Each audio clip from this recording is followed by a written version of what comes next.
kita. Hindi, okay lang ate. Kaya ko na to. Sure ka? Mm-mm. Yeah. Sorry medyo natagalan yung pag-grocery namin. Ito, nagdala ako ng pagkain para hindi na kailangan magluto. Asa si Marco? Sa shop, may trabaho. Yung mga bata? Ay, nasa kwarto, hindi pa naliligo yun. Ate, puntahan mo na sila. Ako nang bahala dito. Sige. Yeah, tara, samahan mo ako.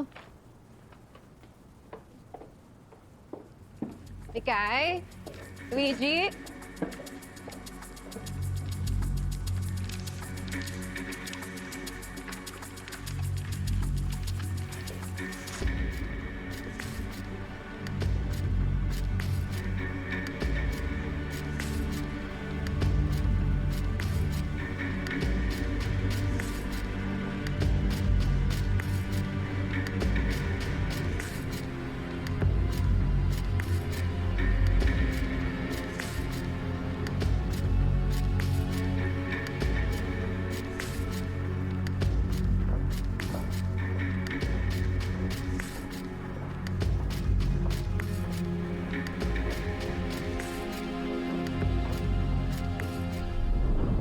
Diyan.